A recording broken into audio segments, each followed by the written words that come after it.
சதாசிவசமாரம்பாம் சங்கராச்சார்யமத்யமாம் அஸ்மதாச்சார்யபர்யந்தாம் வந்தே குரு பரம்பராம்.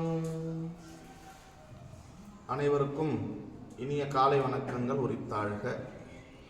நாம் கடந்த சில வாரங்களாக மனித பிறவியினுடைய மகோன்னதத்தை, அதாவது முக்கியத்துவத்தை பார்த்து கொண்டு வருகிறோம்.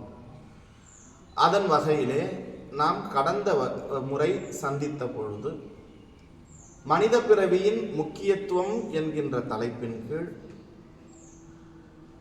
சூக்ஷ்மம் ஸ்தூலம் நாம் அனுபவிக்கின்ற பொருட்கள் அனைத்தும், அதாவது நாம ரூப பிறகு கர்ம, இது மூன்றும் நாம் அனுபவிக்கப்படுகின்ற பொருள். இவை அனைத்தும் ஸ்தூலம். எது எதெல்லாம் நம்முடைய அனுபவத்திற்கு இருக்கிறதோ, இந்திரிய அனுபவத்திற்கு இருக்கிறதோ, அவை அனைத்தும் ஸ்தூலம். எது எல்லாம் பிரத்யக்ஷமாக இருக்கிறதோ, பிரத்யக்ஷமாக இருப்பது அனைத்தும் ஸ்தூலம். இது நம்ம புரிஞ்சுட்டா போதும். ஒரு பொழுதும் இந்த ஸ்தூலம் சூக்ஷ்மத்தை நிறைக்காது. இப்போ மனசு ஸ்தூலமா சூக்ஷ்மமா அப்படின்னு நம்ம ஏற்கனவே பார்த்தோம். இதனுடைய ஆரம்ப புள்ளியை பத்தி லாஸ்டா பேசி முடிச்சோம்.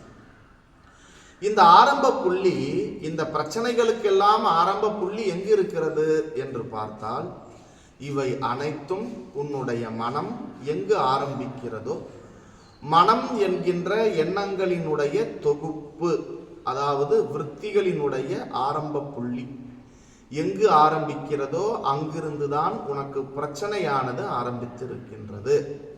ஏனென்றால் உன்னுடைய சூக்ஷ்மமாக இருக்கின்ற மனம் அது ஏதோ ஒரு குறையில் இருந்து கொண்டே இருக்கிறது. காரணம், அந்த மனம் ஏற்கனவே ஆனந்தத்தில் இருந்து பூரணத்திலிருந்து வெளிப்பட்டு வெளியே வந்ததினால் அந்த மனமானது அந்த ஆனந்தத்தை விட்டுவிட்டபடியினால் அது அந்த ஆனந்தத்தை அனுபவிக்கின்ற பொருட்டு, ஏதோ ஒன்றை இழந்ததின் பொருட்டு அது வெளி விஷய ஸ்தூல பொருட்களில் கிடைத்துவிடும் என்கின்ற தேடுதலிலும், கிடைத்துவிடும் என்கின்ற அந்த ஆர்வத்திலும் மனமானது ஸ்தூலத்தை நாடிக்கொண்டு அந்த பூரண ஆனந்தத்தை, அந்த திருப்தியை அடைவதற்கு வெளி விஷயங்களில், இந்திரிய விஷயங்களில் சென்று அலைந்து திரிந்து கொண்டு இருக்கிறது. அப்படி அலைந்து திரிந்து கொண்டிருக்கின்ற மனம் அதனுடைய ஆரம்ப இடம் ஸ்வஸ்தானம்.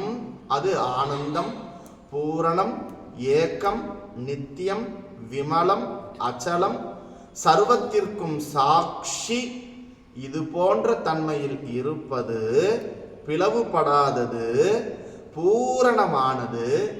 அதனால் அது அனந்தம், ஆனந்தமாக இருக்கின்ற அந்த இடத்தை விட்டு, சூக்ஷ்மமான அந்த இடத்தை விட்டு, சித் ஸ்வரூபமாக இருக்கின்ற, அறிவுத்தன்மையாக இருக்கின்ற, அறிவு மிளிர்கின்ற இடத்தை விட்டு அது வெளியே தேடிக்கொண்டே இருக்கிறது.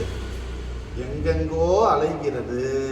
ஆனால் ஒரு பொருளை முயற்சி செய்து அதனால் பூரண தடையற்ற ஆனந்தம் கிடைத்துவிடும் என்கின்ற எண்ணத்திலேயே அந்த மனம் என்ன செய்கிறது என்று சொன்னால், ஒவ்வொரு பொருளையும் அடைந்து அடைந்து அடைந்து அடைந்து அதனால் அந்த பூரண நிறைவு, பூரண திருப்தியானது கிடைக்காமல் அதன் பொருட்டு மீண்டும் உலக இந்த இன்ப நுகர்ச்சியில் உழன்று கொண்டே இருக்கிறது.